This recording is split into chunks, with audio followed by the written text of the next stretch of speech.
Inclusion তো না, হাসান মাহমুদ তো শুরু থেকেই লাল বলে খেলে।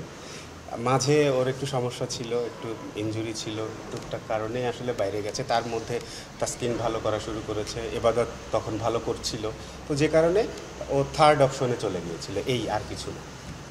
ওকে কিন্তু ইনক্লুড করার কিছু নাই, ও কিন্তু অলরেডি ইনক্লুডেড। জাকির হাসান খুব সম্ভবত সুস্থ হয়ে যাবে, ও ওই যে এই টিমের ইয়েতে আছে, ও কনসিডারেশনে। তো দেখা যাক আগে। ন্যাশনাল টিম এখনও আসলে ফুলফিল হয়নি, সময় বাকি আছে। ক্রিকেট বোর্ড যখন বলবে আমরা আসলে করে দিতে পারবো। আর এ টিম যে যাবে, ফার্স্টে আমাদের এ টিম যাবে, তো এ টিমটা আমাদের রেডি হয়েছে, আপনারা মনে হয় অলরেডি জানেন এ টিম সম্পর্কে। হ্যাঁ, আচ্ছা, তো এই হচ্ছে এ টিম। ভাই এখন যারা যারা যাচ্ছে এরা সবাই এ টিমের প্লেয়ার, ন্যাশনাল টিমের বলা যাবে না, কারণ এ টিম খেলতে যাচ্ছে, যে প্লেয়ার যাবে সে প্লেয়ার এ টিম। আর এখন ওইটা বললাম, ধরেন মুশফিক যাচ্ছে, মুশফিক কিন্তু এ টিমের হয়ে যাচ্ছে, মুশফিক আলাদাভাবে বলবো না ভাই কারোর কথা, তো এরকম যাবে। আপনার মমিনুল আছে, মুশফিক আছে। সব থেকে বড় যে ব্যাপারটা, যদি এখান থেকে যারা ন্যাশনাল টিমে যাবে, যারা ফার্স্ট 4 ডে ম্যাচের জন্য যাচ্ছে, তো ওখান থেকে গেলে ওরা একটা ম্যাচ খেলতে পারবে, যারা টেস্ট টিমে চান্স পাবে। তো সেক্ষেত্রে আমরা চিন্তা করেছি যে কিছু ওখানে যারা টেস্ট টিমে তাদের জন্য যাবে, টেস্ট টিমে তাদের জন্য একটা খুব ভালো প্র্যাকটিসের ব্যবস্থা, যেটা আসলে আমাদের এখানেও কিন্তু বেশ ব্যাহত হয়েছে প্র্যাকটিস, বৃষ্টির কারণে, বিভিন্ন কারণে আমাদের আসলে প্র্যাকটিসটা খুব ভালো যে হয়েছে তা বলা যাবে না। তো এই 4 দিনের ম্যাচটা আমাদের জন্য খুব ভালো হেল্পফুল হতে পারে বলে আমার মনে হয়। আর এখানে এই তো সেই অনুযায়ী আসলে টিম করা হয়েছে। তো ফার্স্ট ম্যাচের জন্য টিম দেওয়া হয়েছে, তারপর আসলে অ্যাকর্ডিংলি যাবে এটা, যে সেকেন্ড ম্যাচ হবে, ফার্স্ট ম্যাচের পরে যারা টেস্ট টিমে চলে যাবে ওদের রিপ্লেসমেন্ট হিসেবে বাকিরা যাবে সেকেন্ড টিমে। ডেফিনেটলি একটা ডিফারেন্ট কন্ডিশনে। আর আমাদের আসলে টিমটা ইয়াং টিম, মানে প্রায় সবই আসলে ইয়াং। তো এটাকে আমি মনে করি পাকিস্তানি এ টিমের সাথে, ওদের কিন্তু প্রপার এ টিম ছিল, তো পাকিস্তানি এ টিমের সাথে 4 দিনের ম্যাচ জেতা কিন্তু একটা বেশ বড় অ্যাচিভমেন্ট। দেখেন, সব থেকে বড় ব্যাপার হচ্ছে ওই কন্ডিশনে গিয়ে যে আমরা লাঙ্গার ভাষণ ভালো খেলতে পারি, এটা হচ্ছে সব থেকে বড় অ্যাচিভমেন্ট, যে এটা আমরা জানতে পারি। আর আপনি এখন এরকম বলা ঠিক হবে না, কোনো প্লেয়ারকে আমি স্পেসিফিকভাবে বলতে চাই না, বিকজ যখন আমাদের যে কোনো জায়গাতে আমাদের টিম যখন উইন করে, আসলে অ্যাজ এ হোল আমরা জিতি, যে টিম সবাই মিলে ভালো করে সবার কন্ট্রিবিউশন থাকে, সেইভাবে আমরা জিতি। তো ফাইন্ডিংস আসলে আলাদাভাবে কিছু বলার নেই, অ্যাজ এ হোল আপনি বললে যে আমাদের ইয়াং প্লেয়াররা আসলে ওরা এখন থেকেই তার মানে রেডি হচ্ছে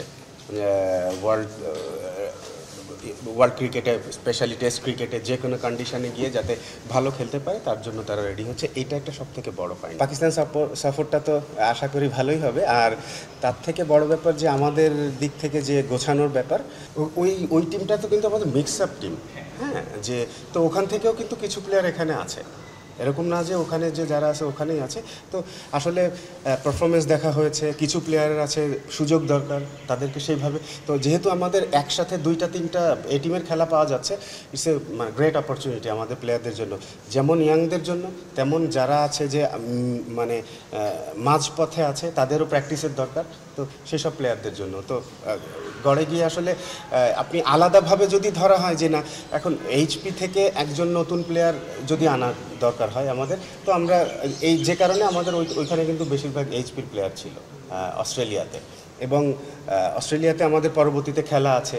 তো সেক্ষেত্রে দেখা গেছে যে ইয়াং প্লেয়াররা গেলে ওরা যদি ওই কন্ডিশনের সাথে হ্যাবিচুয়েটেড থাকে, আমাদের জন্য ওইটা ইজি হবে, যে আমরা আসলে বড় প্ল্যান করে কাজটা করা হয়েছে।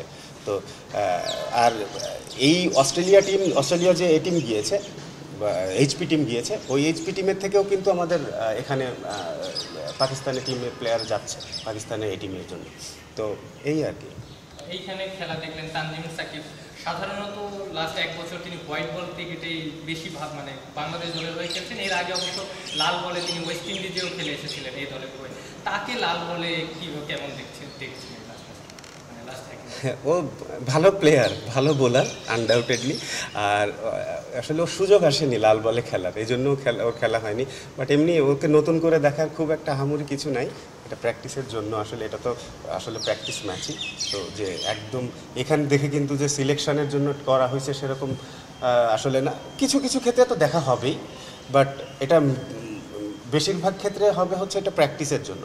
ওরা যাতে করে যে সব একটা বাঞ্চ অফ প্লেয়ার রেডি করা, যে যেহেতু আমাদের টেস্ট সিরিজ আছে সামনে, এই টিমের খেলা আছে, দুইটাই লাঙ্গার ভার্সন হবে, তো সেক্ষেত্রে এটা ইয়ে করা। ওয়ান ডেটা এর আগে করা হয়েছিল বিকজ অফ জাস্ট এই টিমের জন্য, যে পাকিস্তানে আমাদের ওয়ান ডে ম্যাচ আছে, সেটার জন্যই কিন্তু চেষ্টা। এই যে এখানে এই জন্যই বললাম যে আমাদের এই টিমের খেলাগুলো হয়ে আমাদের জন্য খুব সুবিধা হয়েছে। যে যেমন এরপরে নিউজিল্যান্ড আসবে, সাউথ আফ্রিকার সাথে আছে আমাদের এই টিমের খেলা, তারপর ইভেন ওয়েস্ট ইন্ডিজের সাথেও আছে, যদিও কনফার্ম হয়নি, তারপর হয়ে যাবে এটা অলরেডি যতটুকু জানি। তো এই খেলাগুলো হলেই আমাদের জন্য সুবিধা হবে, যে টেস্ট চ্যাম্পিয়নশিপ তো আর এই ইন্টারন্যাশনাল ম্যাচ তো চলতেই থাকে, ইন্টারন্যাশনাল ম্যাচ তো ওর গতিতে যাবে। তো তার মাঝে মাঝে যদি আমরা এই খেলাগুলো অ্যারেঞ্জ করতে পারি তাহলে আমাদের জন্য খুব ইজি হবে টিম করা। বিকজ যদি ইয়াং কোনো প্লেয়ারকে নেওয়ার দরকার হয়, অথবা আগে যারা খেলেছে ন্যাশনাল টিমে সেরকম কেউ থাকে, সেরকম নেওয়ার দরকার হয়, বা যারা খেলছে সেরকম কারোকে প্র্যাকটিস দেওয়ার জন্য কম্পিটিটিভ ইয়েতে, তো এই আমার মনে হয় এই টিমের খেলাগুলো সব থেকে ইম্পর্টেন্ট সেক্ষেত্রে। যারা যারা যাচ্ছে এরা সবাই এ টিমের প্লেয়ার, ন্যাশনাল টিমের বলা যাবে না, কারণ এ টিম খেলতে যাচ্ছে, যে প্লেয়ার যাবে সেই প্লেয়ার এ টিম। আর এখন ওইটা বললাম, ধরেন মুশফিক যাচ্ছে, মুশফিক কিন্তু এ টিমের হয়ে যাচ্ছে, মুশফিক আলাদাভাবে বলবো না ভাই কারোর কথা, তো এরকম যাবে। আপনার মমিনুল আছে, মুশফিক আছে, তারপর আপনারা টোটাল টিমটা জানেন না না? আচ্ছা, আমি আপনার কাছে আপাতত দিতে পারি, এটা হচ্ছে আমাদের টিম। ভাই এতগুলো নাম এখন পড়ে দেখেন, 3টা টিম হচ্ছে।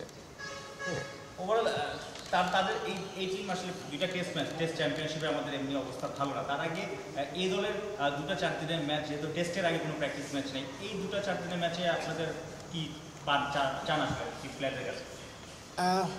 সব থেকে বড় যে ব্যাপারটা, যদি এখান থেকে যারা ন্যাশনাল টিমে যাবে, যারা ফার্স্ট 4 ডে ম্যাচের জন্য যাচ্ছে, তো ওখান থেকে গেলে ওরা একটা ম্যাচ খেলতে পারবে, যারা টেস্ট টিমে চান্স পাবে।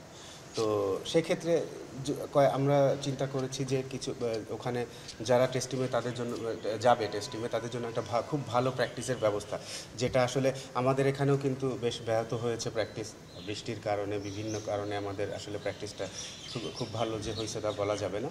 তো এই 4 দিনের ম্যাচটা আমাদের জন্য খুব ভালো হেল্পফুল হতে পারে বলে আমার মনে হয়। আর এখানে এই তো সেই অনুযায়ী আসলে টিম করা হয়েছে। তো ফার্স্ট ম্যাচের জন্য টিম দেওয়া হয়েছে, তারপর আসলে অ্যাকর্ডিংলি যাবে এটা, যে সেকেন্ড ম্যাচ হবে, ফার্স্ট ম্যাচের পরে যারা টেস্ট টিমে চলে যাবে ওদের রিপ্লেসমেন্ট হিসেবে বাকিরা যাবে সেকেন্ড টিমে।